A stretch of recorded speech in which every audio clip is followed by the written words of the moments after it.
our baby girl Hazel. We're looking to adopt her here this summer, Lord willing. She's waking up. But we're going to look at this morning, just continuing with our study, or the study of the all we're doing with the He Was Here, looking at the different places that Jesus was during his ministry. And this was really cool to look at. I don't know if Ethan told you, but I'm his brother-in-law. That's his sister. So, and I had him in class this past quarter at the school. So if I start sounding a bit like him, bear with me. No, he's a really good teacher. I really enjoyed his class on Exodus. It was excellent. But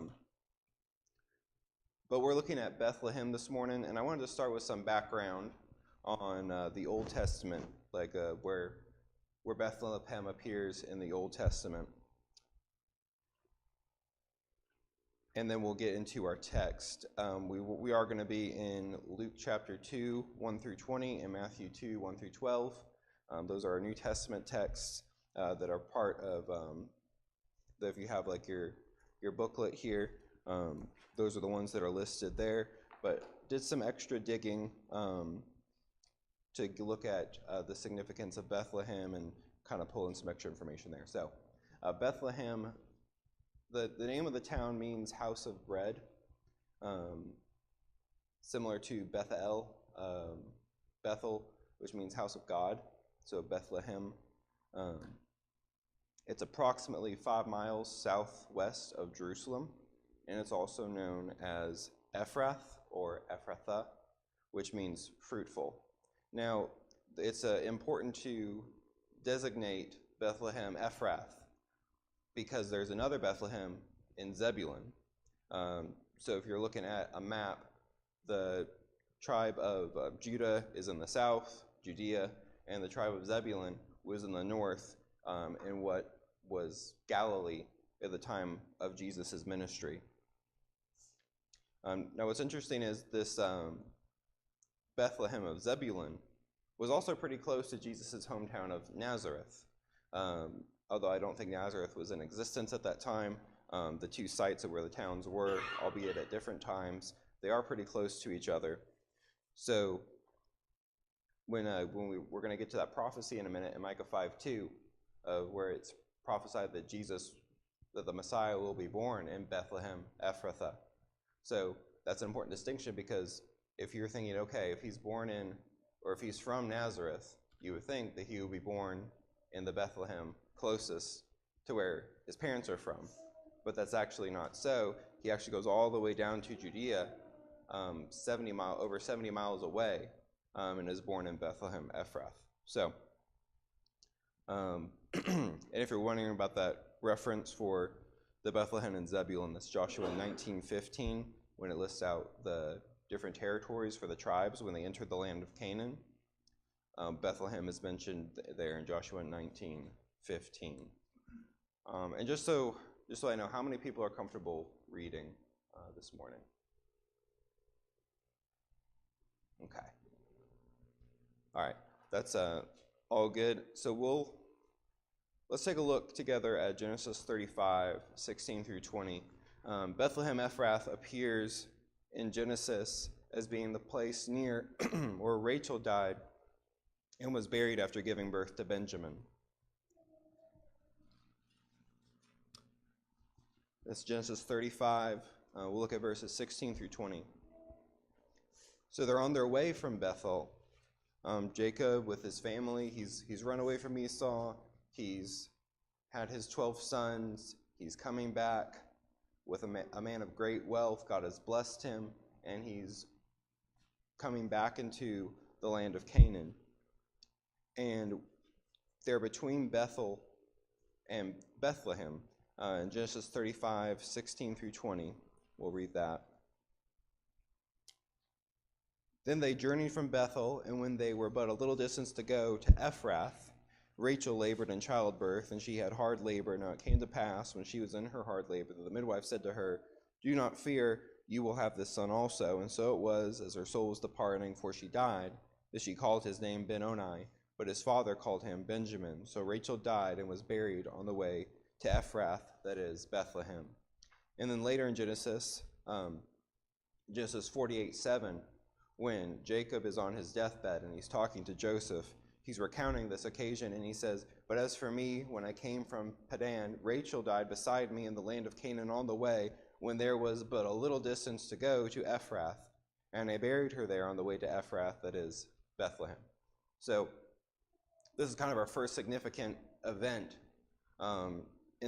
near this town where Jesus is going to be born. I don't want to spend too much time on the Old Testament stuff, although it is interesting and it does enrich the New Testament. I want to make sure we can spend the appropriate amount of time with our New Testament text and the notes that you all have in your booklets here.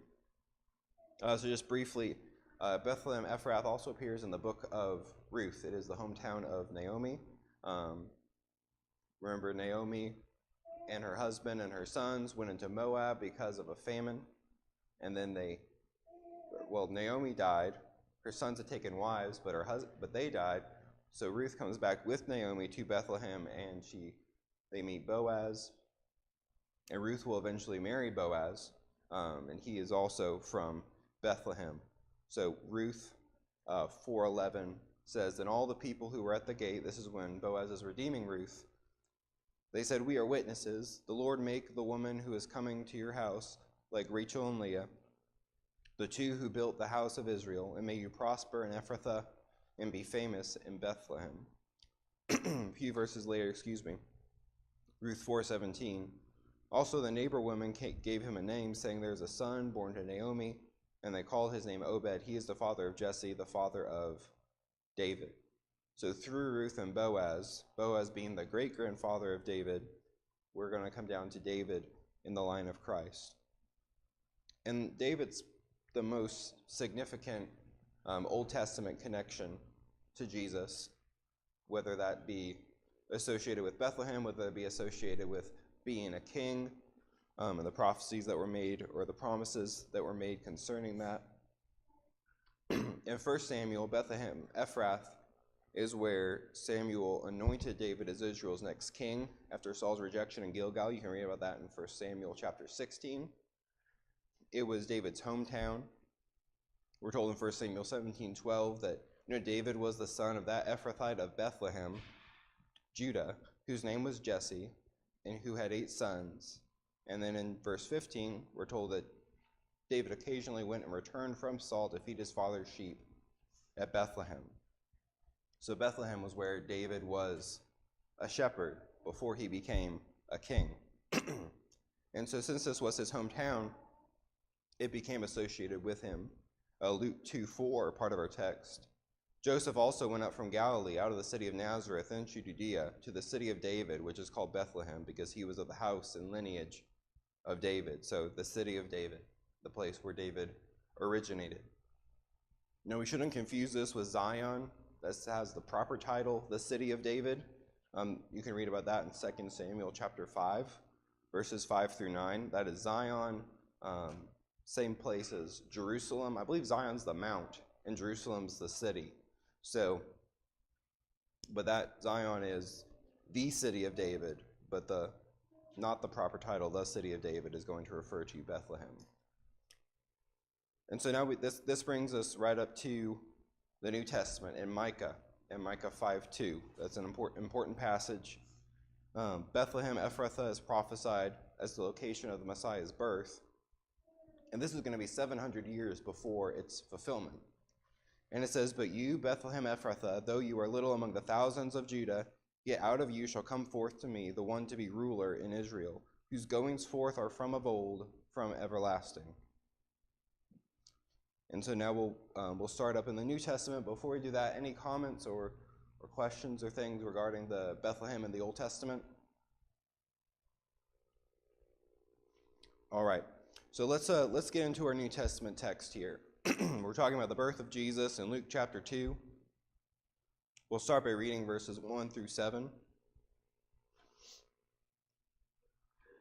Luke chapter 2, verses 1 through 7.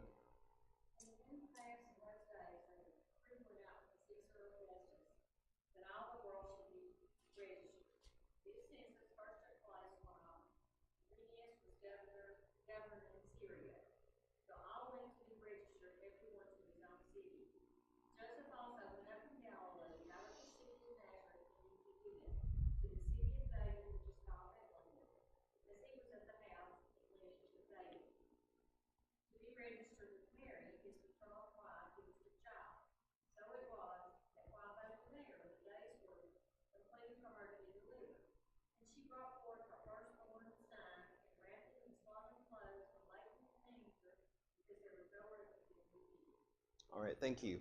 And if you raised your hand saying you were willing to read earlier, I apologize. I did not mean to overlook you. Thank you for reading that. That's very good. All right, so Luke 2, 1 through 7, we are looking at the birth of Jesus and Luke's account. So we're going to look at Luke's account and Matthew's account. In Luke, Mary is prominently featured. Joseph's more of a background character in Luke. Luke is the one who's going to record for us Mary's conversation with the angel Gabriel. That's in chapter 1. The whole conversation is 26 to 38. But just to pick out the highlights here. So the angel Gabriel appears to Mary in Luke chapter 1. And he says in verse 30, "Then the angel said to her, 'Do not be afraid, Mary, for you have found favor with God, and behold, you will conceive in your womb and bring forth a son, and you shall call his name Jesus. He will be great and will be called the Son of the Highest, and the Lord God will give him the throne of his father David, and he will reign over the house of Jacob forever, and of his kingdom there will be no end.'" So there's that connection tying the Christ back to David. But in Luke's account, in chapter 1, when they introduces Mary, verse 27, it says, verse 26, "On the 6th month, the angel Gabriel was sent by God to a city of Galilee named Nazareth, to a virgin betrothed to a man whose name was Joseph of the house of David. The virgin's name was Mary." So what's interesting about this is that when Luke introduces Mary, he emphasizes her virginity before it mentions her name. So this could indicate her purity and her character, but it also indicates her eligibility to be the fulfillment of the virgin birth prophesied in Isaiah chapter 7:14, which says, "The virgin shall conceive, give birth to a son, and you shall call his name Emmanuel," which means God with us. I'm paraphrasing a little bit there, but that's how Luke introduces Mary and will bring us to the birth of Jesus. Now, the reason for their trip to Bethlehem, which was the Roman census, we're given good detail about that in Luke verse 1. "And it came to pass in those days a decree went out from Caesar Augustus that all the world should be registered. This census first took place while Quirinius was governing Syria." So those names may or may not be familiar to us today. Caesar Augustus more so than Quirinius. But what this does is this gives Luke's account historical backing, historical significance. Critics of the Bible can look back at historical records and say, oh, there was Caesar Augustus. We know him. He was the first Caesar,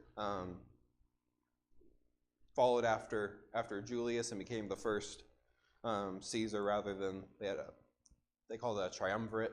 There was three rulers that worked together, but we can look back and see, hey, there was a Caesar named Augustus, and he did order a census. And if we dig and find the records, we can see that there was a governor over Syria whose name was Quirinius. So this gives the Bible historical validation. If anyone tries to attack Luke and say, oh, well, this isn't right, he puts these details in there that he does not have to put in there, and those details testify that it's a true, historically accurate account. So they went from Bethlehem, or from Nazareth to Bethlehem, and it was more than 70 miles. Now, I've never been pregnant or anything, but moms in the room telling me how easy is it to travel when you're pregnant, especially when you're getting about to like 8, 9 months. Not really fun to go anywhere, I'm guessing. From what I've gathered, from what I've observed, it's not a pleasant thing. So, but she had to go from 70 miles from Nazareth to Bethlehem, and this was in the 1st century. So there's no cars, there's no AC, there's no, any of the traveling conveniences. She just happened to probably sit on a donkey or something of that sort and just ride it out. So they endure this journey to take part in the Roman census. It just comes at a really inconvenient time for Mary, but that's important because it fulfills the prophecy in Micah 5:2. What man would take his pregnant wife 70 miles on the back of a donkey just for fun when she's about to give birth to a child? You wouldn't. There would be no reason for her to leave Nazareth during her pregnancy, especially during the second half of her pregnancy, unless for this Roman census. So for Micah to predict that he would be born 70 miles away from his hometown in Bethlehem Ephrath, that just shows the validity and impressiveness of the prophecy that God gave us there. Luke 2:7, there was no room at the inn for the King of Kings, the prophesied ruler of Israel. He took on flesh in a little town and was laid in a manger. Now, if you're thinking the Messiah is coming, the Messiah is coming, this isn't what you would expect necessarily, right? You would expect him to come and there'd be a big announcement and he'd be in he's royalty. He deserves royalty, but yet he enters the world in his fleshly body in a little town where no one would expect it. He's laid in a manger, didn't even have a room at the inn.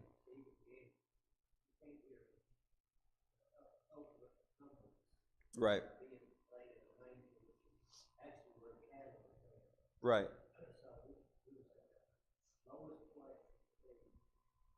Yes. Yes, thank you. Thank you for pointing that out. Yep, Jesus came, and we're going to talk about that a little bit in the lesson this morning, learning about how we can serve Jesus better. And one of the things that we're going to notice is that he was a servant, but he was God. If there was anyone who could have come here and kicked their feet up and said, "You do what I say," it was him, but he didn't. He served and he served and he served. And we see this from literally his first day on earth. He served by humbling himself to be born and placed in basically a feeding trough in a little town that I'm guessing a lot of folks wouldn't think twice about. Not the great entry you would think for the promised king, but that is how God chose to enter the world. So then in the second half of Luke, or of our passage here, Luke chapter 2, verses 8 through 20. Would anyone like to read that?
All right, great, thank you. So in the second half of our section here from Luke chapter 2, we're going to notice some things about these shepherds. Now, we talked a minute ago about if a king is coming, and he's been promised, and he's expected, and he's going to do great things, you would expect him to come and lie in a manger. who do you think the first people to be told about him coming would be? If we were in charge, we might tell the leaders of the town, maybe the governor, or find someone of authority who can make a proclamation, say he's here, someone who can give him the honor he deserves, someone who has some authority himself or herself. And that's not what happens here. It's not any of those people that God sends the angels to announce the birth of Jesus. It is to humble shepherds. They are one of the first individuals to receive the good news about the birth of the Good Shepherd in John chapter 11, or 10 or 11 there. And so we're going to look at there's some things we can learn from the shepherds' responses here. The angels appear, they proclaim the good news, and the shepherds believe what they're told. They don't sit there and question the angels and be like, all right, we'll prove it. They're like, all right, let's go check this out. They believe, and they go, and they find the newborn king. And so what they find, and they're rejoicing over this, that God has revealed himself to Israel. It doesn't bother them that he's revealed him to Israel in this way. Remember, a lot of people later would reject Jesus because he didn't look like the king they had expected. These shepherds, even though he's just a baby, it doesn't seem like they're there asking questions. Well, why isn't he in the inn? Why is he in a manger? Are you sure this is the one? They're like, the Messiah has come. And so they found divine royalty in a commoner's setting. But they made haste, and then it says they made it known. They told others about it, and they glorified God. Verses 16, 17, and verse 20. Do we treat the gospel the same way? We're going to come back to this in a few minutes in our application, or some applications for us, but we can learn a lot about how the shepherds responded to the good news of Jesus.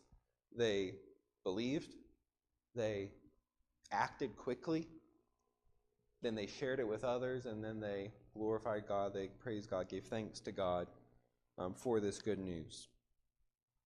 Let's shift over to Matthew chapter 2. Verses 1 through 12. Would anyone like to get Matthew 2, 1 through 12? If not, I can read it. No, not a problem. Matthew 2, 1 through 12. All right, so...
Great, thank you. So, in Matthew's account, we're going to notice a few things. He writes differently than Luke. Matthew has a lot more, just as a whole.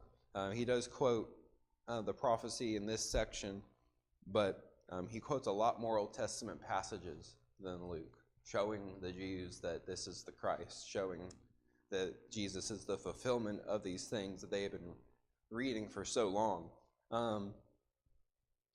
So we're given a little bit more information about Joseph. He's shown as just, he's shown as thoughtful, he's shown as faithful. And we see that when Joseph's introduced in the verses just before our text, Matthew 1:18 through 25. I'll go ahead and read that. It says, "Now the birth of Jesus Christ was followed after his mother Mary was betrothed to Joseph. Before they came together, she was found with child of the Holy Spirit." Now that's where Luke really expands it out and gives us all kinds of great detail on that. Matthew takes a different approach, and he says, of course, by inspiration. When I talk about these writers taking different approaches or giving different details, it's all by the inspiration of God, of course, but God took them and used them to write in different ways. But anyway, verse 19, "Then Joseph, her husband, being a just man and not wanting to make her a public example, was minded to put her away secretly. But while he thought about these things, behold, an angel of the Lord appeared to him in a dream, saying, Joseph, son of David, do not be afraid to take to Mary your wife, for that which is conceived in her is of the Holy Spirit. And she will bring forth a son, and you shall call his name Jesus, for he will save his people from their sins." For all this, I lost my spot. For he will save his people from their sins. Verse 22, "So all this was done that it might be fulfilled, which was spoken by the Lord through the prophet, saying, Behold, the virgin shall be with child and bear a son, and they shall call his name Emmanuel," which is translated God with us. That's Isaiah 7:14. "Then Joseph, being aroused from sleep, did as the angel of the Lord commanded him, and took to him his wife, and did not know her till she had brought forth her firstborn son, and he called his name Jesus." So Joseph, when he first hears about Mary, I'm assuming she told him what the angel had told her, and maybe he didn't believe her, or however it came about, he found out that she was pregnant, and so what would you think? He thought, oh, she's been unfaithful. Now, Joseph, even though he could have made a big stink about it, even though he could have shamed her, even though he could have looked in the law and see, okay, what are the things that I can do to be recompense for this wrong that was done to me, he's not interested in that. He just wants to put her away quietly and spare her of all that, assuming that it is a situation of fornication. But then the angel, the angel of the Lord, in the dream to Joseph, he's going to intercede, he's going to intervene, and he's going to say, no, this is just what it's supposed to be. This is the doing of God. And so Joseph, after, it says here, he was a just man, he shows his thoughtfulness and not wanting to, shame Mary. And then when he is given the information about what has happened, he believes and he acts upon it. He is faithful to her, he is faithful to God. And so Matthew gives us more background on Joseph. And Matthew also gives us the genealogy of Jesus in Matthew 1, 1 through 17. I believe Luke does too, but in chapter 3. 2 or 3, I believe. So we don't know exactly how long these wise men were traveling before they got to Bethlehem to see Jesus. We just know from verse 1 and 2 of Matthew chapter 2 that they came from the east when they saw his star. And they first go to Jerusalem, the capital, the big city where the temple is, and they're asking around, where is he? Where is he? We've seen his star. Where is the King of the Jews? So I'm not really sure how this whole guiding of the star were obviously God, but how did they come to know that what this star meant? How did, So either way, God brings it about that these wise men come from the east and they're asking. Now look at the reaction of Herod and the Jews. It says that he was troubled and all Jerusalem with him. So rather than rejoicing that the Messiah is here, like the shepherds, like the wise men, they're troubled. So Herod hears of it. He asks them. He asks the scribes and the chief priests, and they refer to Micah's prophecy. That's what this is. He's going to be in Bethlehem, not that far from Jerusalem where they are. And so he feigns reverence, like, oh, I want to go worship him too. And he attempts to deceive the wise men into helping him destroy the Messiah. If we read on past chapter 12, we're going to see that they did depart another way. And the Lord also appeared to Joseph. The angel of the Lord appeared to Joseph in another dream, saying, take the child and his mother, go to Egypt, for Herod will seek the young child to destroy him. So,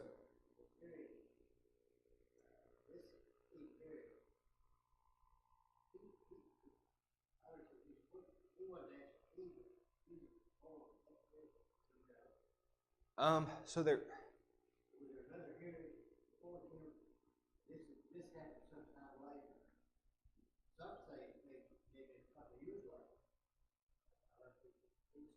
Mm-hmm.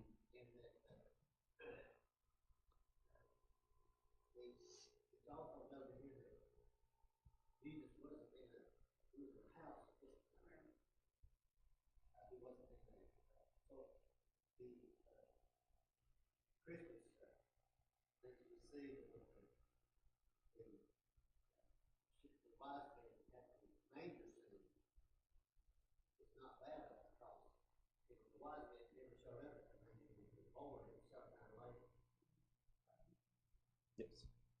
Going along with what Ron was saying, from what I understand, this is a period of 2 years from the time Christ was born to the point when wise men showed up. Mm-hmm. So 2 years.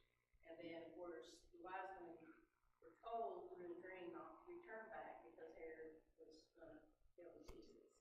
So they went off their other direction. But like I said, that's the key word, a house. They didn't go in a stable, they went to a house. And he was 2 by that age, by the time the wise men found him. Yeah, those are good observations. Yes, he was in the house. In the Bible, I believe there are 4 Agrippas. Or not Agrippas, I'm sorry, Herods. 4 Herods. I think one of them is Herod Agrippa, I believe. So it gets a little bit confusing.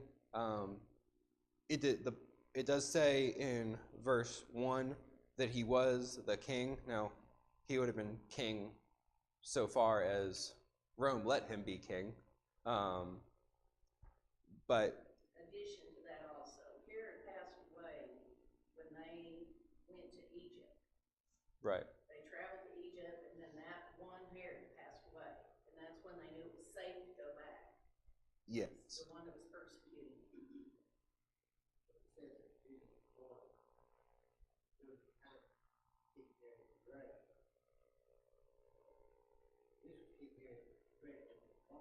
Mm-hmm.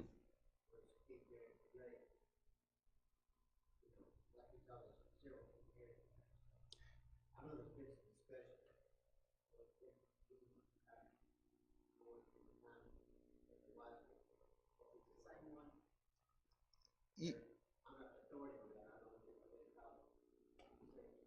No, you're good. Yeah. So the Herod that's in power when the wise men come, he's the one that Joseph is told to flee from.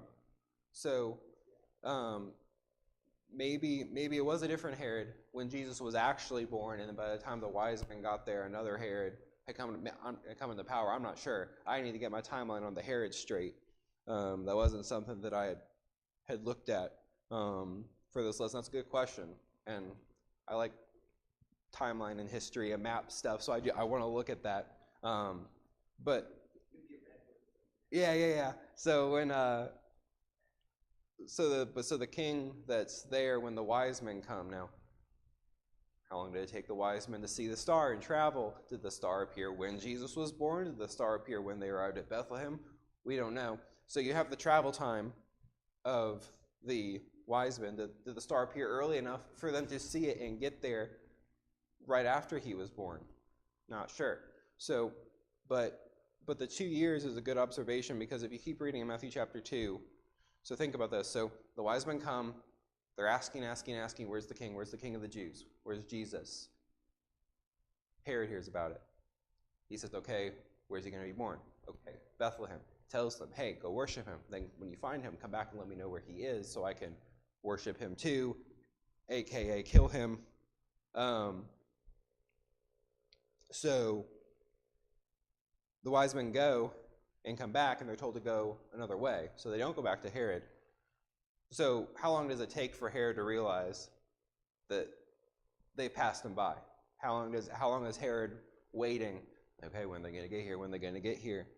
So you look in verse 16, then Herod, when he saw that he was deceived by the wise men, was exceedingly angry. So how long did that take? Not sure. But here's where we get the 2 years. He sent forth and put to death all the male children who were in Bethlehem and all its districts from 2 years old and under, according to the time which he had determined from the wise men. So he asked them, when did the star appear? So he gets the travel time there. So you add the time that he got from when the star appeared to however long it took him to realize that the wise men weren't coming back. He calculated 2 years. So Herod killed all the male children 2 years and under in an attempt to make sure he got Jesus, but Jesus was already either in Egypt or on his way to Egypt, out of the scope of Herod's authority. So that's where we get the 2 years. Those are both really good observations. It was in a house, but they were still in Bethlehem. So they had apparently found somewhere to stay.